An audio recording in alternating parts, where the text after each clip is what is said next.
Hey YouTube, it's Weird Paul. When you open up your local newspaper to the movie theater listings, maybe you'll see one or two small ads. But back in the 80s when you opened it, there were pages of ads. Today, we're going to take a look at my collection of 80s comedy movie ads that I cut out of the papers. Let's get started with 1980. The spoof Airplane was one of the big movies. The ads featured a series of jokes. The Blues Brothers was the first ever Saturday Night Live spin-off film. Other films that year with former SNL cast members were How to Beat the High Cost of Living with Jane Curtin, First Family with Gilda Radner. Man, I was excited to see that and I ended up hating it. And my favorite, Caddyshack with Bill Murray and Chevy Chase. We had the teen comedies Midnight Madness and Foolin' Around, and TV spin-offs like Get Smart's The Nude Bomb and The Gong Show movie, which promised stuff that was never shown on TV. Ralph Macchio debuted in Mad Magazine's Up the Academy, and Jerry Lewis returned after 10 years and hardly working. He was billed as the original jerk, referencing the 1979 Steve Martin movie. CHEECH and CHONG were back in their next movie, and Richard Pryor and Gene Wilder returned in Stir Crazy. Comedy came from Canada with Nothing Personal, and from Europe with the star-filled Sunday Lovers, a film I still haven't seen because it's never shown on TV or been released on home video. The ad for Dom DeLuise's Fatso featured a list of everything his character couldn't eat. We also got Popeye, Used Cars, Cereal, 9 to 5, Holy Moses, and Galaxina, starring Playboy Playmate Dorothy Stratton. Now, let's check out 1981.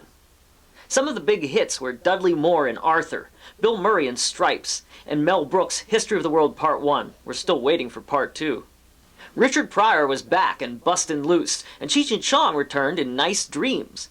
My favorite movie was The Cannonball Run with Burt Reynolds, who also wanted you to have his baby in paternity. I also loved Modern Problems with Chevy Chase, who was also starring in the Wizard of Oz comedy Under the Rainbow. Look at this huge ad they had in the paper for it. Denzel Washington made his theatrical debut in Carbon Copy, and Bill Cosby starred as Satan in Walt Disney's The Devil and Max Devlin. Taxi's Tony Danza and Danny DeVito shared the screen with 3 orangutans in Going Ape. Julie Andrews exposed herself in S.O.B., and Ryan O'Neal sold jeans with exposed behinds in So Fine. What happened to him should happen to you in Private Lessons. Ooh, how kinky. We also had horror comedy in Saturday the 14th, sci-fi comedy in The Incredible Shrinking Woman, and female wrestling comedy in All the Marbles. Let's move on to film comedies from 1982. Some of the hits were Fast Times at Ridgemont High, Richard Pryor Playing Around in The Toy, and Henry Winkler and Michael Keaton in Night Shift. The Pink Panther series was very popular in the 1970s, but Peter Sellers died in 1980. How could they make another sequel without him? Easily, apparently. The plot of Trail of the Pink Panther involves him being missing, with the other characters having flashbacks about him. Burt Reynolds was back in Best Friends and The Best Little Whorehouse in Texas, and Cheech and Chong were back in Things Are Tough All Over, and It Came from Hollywood. This ad for the sequel Airplane 2 is huge and is in the form of a comic strip. By this time, I was about 12 years old, and I was starting to have questions about some of these movies. They're going all the way, but where? What's that eyeball doing in Porky's? What are they doing to this guy in Spring Fever? And who is the last American virgin? 1982 was also the year of Young Doctors in Love, They Call Me Bruce, Eating Raoul, The Missionary, Jinxed, Kiss Me Goodbye, Looking to Get Out, National Lampoon's Class Reunion, Jekyll and Hyde Together Again, and Dead Men Don't Wear Plaid with Steve Martin. Which brings us to 1983. Some of my favorites were Steve Martin was back in The Man with Two Brains, Chevy Chase in National Lampoon's Vacation. I just love this ad. Strange Brew with the McKenzie Brothers, and Rodney Dangerfield in Easy Money. Cheech and Chong were still smoking, and they also appeared in Yellowbeard. Mel Brooks returned with To Be or Not to Be, and Porky's came back the next day. I had some more burning teenage questions, too. What could possibly happen in a movie called Getting It On? And what happens on spring break? What do they do in a private school for girls? And most importantly, what are screwballs? There was also Trading Places, Deal of the Century, Sigourney was right about that one, Class with Rob Lowe, Monty Python's The Meaning of Life, and DC Cab featuring Mr. T. 1984 was a big year for comedy movies. Ghostbusters was a huge hit, and there were many different ads when it came out. This one is a takeoff on the 1984 Olympic Games. Gremlins had their own Olympic game ad too. We also had the first Police Academy, the first Revenge of the Nerds, This is Spinal Tap, Splash, and 16 Candles.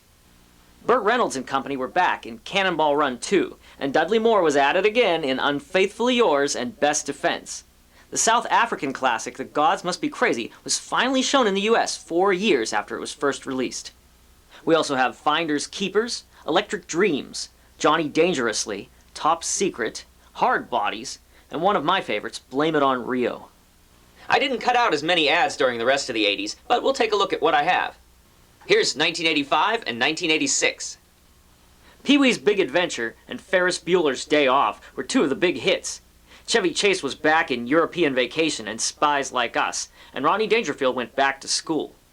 There was also Mischief, Porky's Revenge, Police Academy 3, Best of Times, Gung Ho, Wildcats, and Down and Out in Beverly Hills. Let's finish up with 1987, 1988, and 1989.